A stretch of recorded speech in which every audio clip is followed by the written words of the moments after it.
De Groupe Financier Symbiose. Comment vas-tu, Cynthia, ce matin? Ça va très bien. Toi, ça va bien aussi? Oui, ça va bien, exactement. Donc, notre sujet aujourd'hui, on va parler de pourquoi notre conseiller nous parle-t-il d'assurance lorsqu'on est entrepreneur? C'est en plein ça. Vous êtes entrepreneur. Imaginez, vous sortez d'une rencontre avec un conseiller ou une conseillère.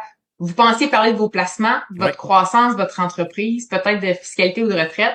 Puis pendant la rencontre, ben on vous parle d'assurance invalidité, puis d'assurance frais généraux, assurance vie, convention d'actionnaire, personne clé. Et vous vous dites peut-être, parce qu'on me parle autant d'assurance, moi je veux faire croître mon entreprise, je veux pas me faire vendre une pile de protection. Mm-hmm. Ou peut-être que vous avez vu passer une vidéo sur les réseaux sociaux où quelqu'un affirme que tous les entrepreneurs devraient avoir une assurance vie dans leur compagnie, une stratégie corporative. Et là, c'est normal de vous poser la question, est-ce que c'est vraiment pertinent pour moi? OK. La réponse courte, c'est oui. OK. C'est normal qu'un conseiller ou une conseillère vous parle d'assurance quand on est entrepreneur. Mais pas parce que l'assurance est une solution magique et pas parce qu'on devrait commencer avec un produit en particulier. Un bon conseiller, une bonne conseillère vous en parle, OK. mais matin. Vous en parle parce que après une vraie prise de données, on va avoir fait votre bilan, votre structure d'entreprise, analyser les revenus, les dettes, la structure des associés, votre famille, vos objectifs personnels et d'affaires. Il devient souvent évident que l'entrepreneur est littéralement une machine à fabriquer de l'argent. Ouais. Quand cette machine-là arrête, ben tout peut ralentir très rapidement. Les ventes peuvent s'arrêter, le pipeline peut se vider, Mm-hmm. les clients peuvent ne plus être servis, les employés peuvent quitter si on n'est pas en mesure de les payer. Puis au retour, parfois, il faut pratiquement recommencer à zéro. Puis c'est s'il reste encore une machine qui nous attend à notre retour. Ouais. Donc aujourd'hui, je veux vraiment vulgariser les protections principales dont on parle avec les entrepreneurs. Si je voulais faire une chronique de 3 heures là-dessus, je pourrais, Ah oui, hein? mais je ne le ferai pas. Donc, on va vraiment garder les points clés. On parlera pas d'assurance responsabilité civile ou professionnelle, on n'est pas là. On va vraiment rester dans les protections personnelles et corporatives essentielles. Donc, assurance salaire, frais généraux, protection convention d'actionnaire et de personnes clés, puis l'assurance vie corporative. Okay. L'objectif, c'est pas de vous vendre une police d'assurance aujourd'hui, c'est vraiment que vous compreniez pourquoi cette conversation-là arrive naturellement dans une vraie stratégie d'entrepreneur. Super. Premier volet, selon moi, le plus important, assurance invalidité personnelle. On en parle aussi aux salariés, Ouais. mais on va vraiment se concentrer sur le volet entrepreneur. Prenons un exemple, un entrepreneur en construction. Vous êtes sur les chantiers, vous gérez des clients, vous faites des soumissions, vous supervisez les travaux, vous répondez au téléphone, vous développez les ventes. Bref, même si vous avez une équipe qui travaille avec vous, il y a beaucoup de choses qui passent quand même par vous. Donc, imaginez que demain matin, vous vous blessez sérieusement.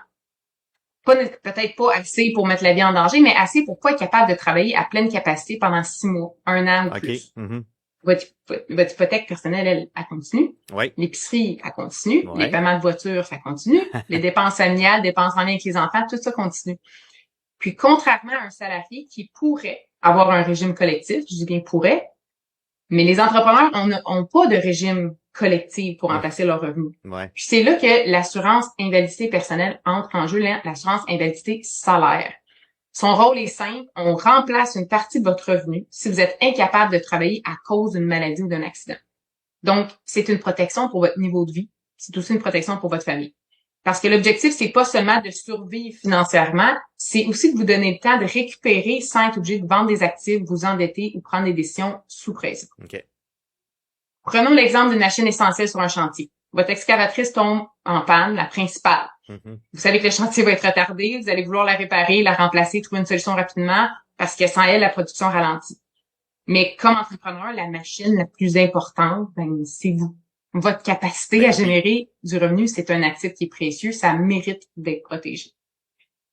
Pas seulement parce que vous avez vos revenus en tant qu'individu à protéger, mais aussi parce que vous avez à protéger l'entité qui vous permet de continuer de gagner votre vie à long terme. Il faut que l'entité elle survive si vous êtes pas là à cause d'une invalidité.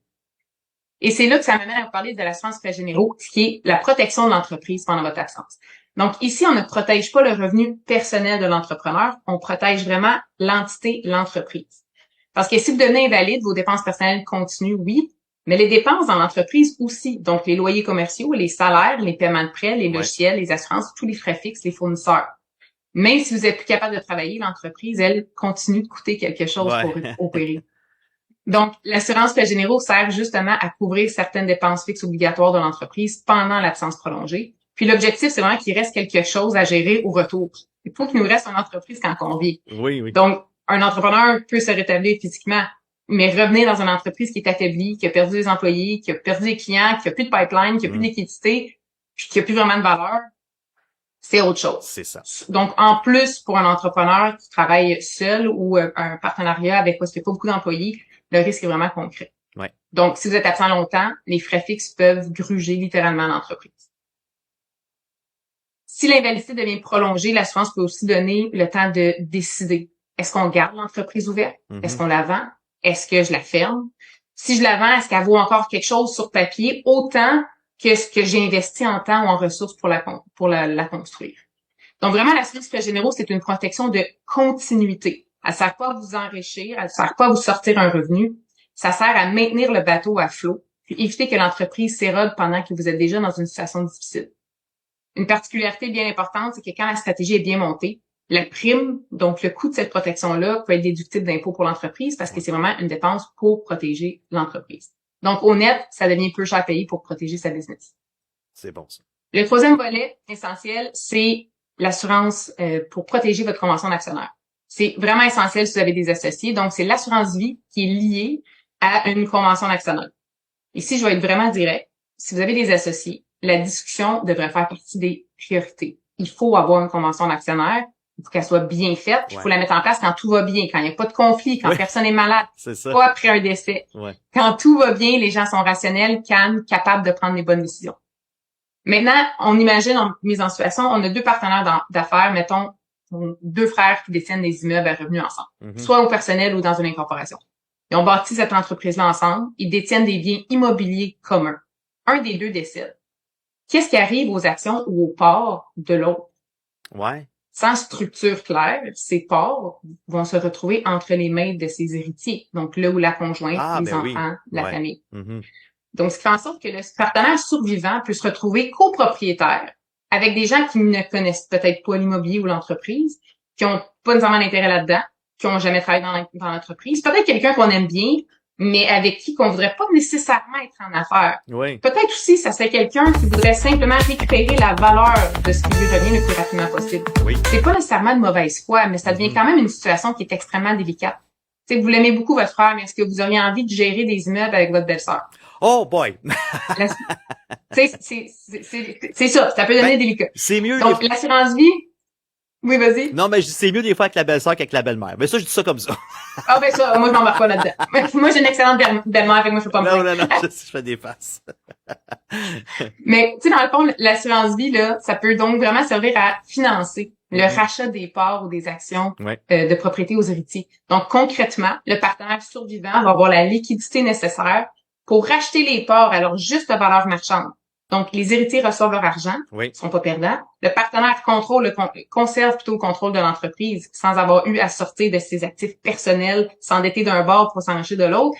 Puis, l'entreprise évite une crise de liquidité ou un conflit vraiment majeur. Exact. Donc, certaines conventions peuvent aussi inclure prévoir des clauses de rachat forcé en cas d'invalidité prolongée. Ce sera un autre sujet complètement, mais on peut aussi inclure ça dans notre convention d'actionnaire. Si un des actionnaires ne peut pas contribuer à l'entreprise pendant une longue période à cause d'une invalidité, on peut prévoir une façon forcée un peu de rééquilibrer les actions pour sortir l'actionnaire qui ne peut plus contribuer.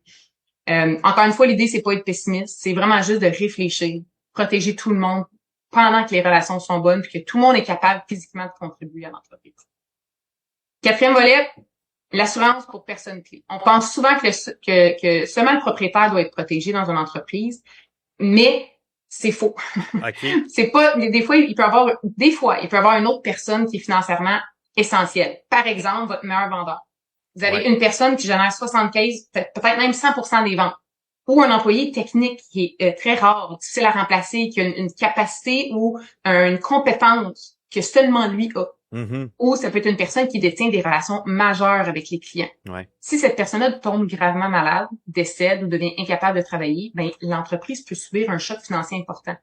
Donc, l'assurance personne clé sert à donner des liquidités à l'entreprise dans ce genre de situation-là pour qu'elle puisse recruter, former quelqu'un, compenser une perte de revenus importante, puis maintenir les opérations pendant la période de transition. Donc, c'est pas une assurance pour remplacer la personne humainement. Évidemment, ça se remplace pas une personne, mais financièrement, ça va donner de l'oxygène à l'entreprise pour éviter qu'un événement grave devienne aussi une catastrophe d'affaires. Le dernier volet que je vais aborder, puis je me dépêche, je vais le temps qui file. J'avais dit que je pouvais en parler pendant 3 heures. Oui. L'assurance vie corporative comme une stratégie de retraite ou comme un outil de planification long terme.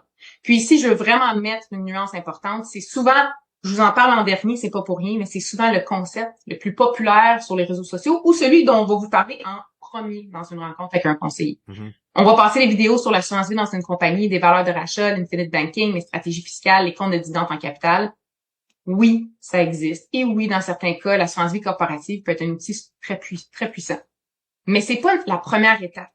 Donc, avant de parler d'une stratégie avancée de planification financière avec de l'assurance vie dans une incorporation, il faut vraiment d'abord commencer avec les bases que j'ai énumérées plus tôt.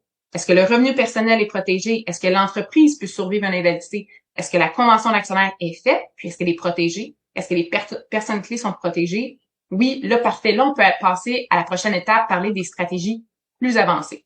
Donc, en gros, une assurance vie corporative peut permettre d'intégrer un besoin d'assurance avec une stratégie d'épargne ou de gestion de liquidité dans une structure corporative. Certaines polices peuvent avoir des valeurs de rachat, un petit peu comme un placement à l'intérieur d'une police. Ça peut être utilisé dans une stratégie plus long terme, stratégie de retraite selon la structure. Mais sans rentrer dans les détails, c'est ultra important de mettre en place ces stratégies-là adéquatement, que ça soit bien appliqué au sens de la loi. Il y a beaucoup d'avantages qui peuvent être intéressants en lien, entre autres, avec le compte de dividende en capital qu'on appelle souvent le fameux CDC, donc avec une prestation d'assurance vie qui est versée à une société qui peut créer un avantage fiscal important. Mais pour que tout ça fonctionne, il faut que ça soit bien appliqué. Donc, c'est un aspect qui peut être très intéressant dans une stratégie successorale corporative, à condition d'avoir été bien fait. Ouais.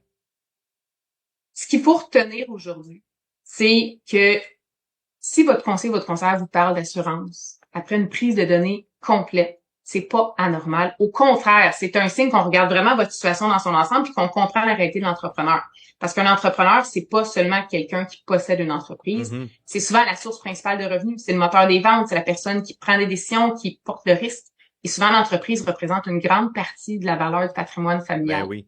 Donc, les protections devraient quand même être regardées dans un ordre logique, peuvent être mis en place en même temps, mais l'ordre de priorité, on commence par protéger les revenus, protéger l'entreprise, la convention, et ensuite on utilise les excédents pour planifier la retraite. Excellent. Un gros merci, Cynthia Laventure de Groupe Financier Symbiose. Si les gens veulent rentrer en communication avec toi, on procède de quelle façon? Oui, vous pouvez communiquer avec le groupe financier Symbiose via notre site web au gfsymbiose.com. Vous pouvez faire le tour du site. On est facile à rejoindre et facile à découvrir. On a beaucoup d'outils gratuits aussi, entre autres pour les entrepreneurs sur le site web directement. Excellent. Merci à toi. On se parle mardi prochain à 8h15. Passe une belle journée. Merci beaucoup, Stéphane. Bonne journée à toi. Merci. Bye bye. C'était Cynthia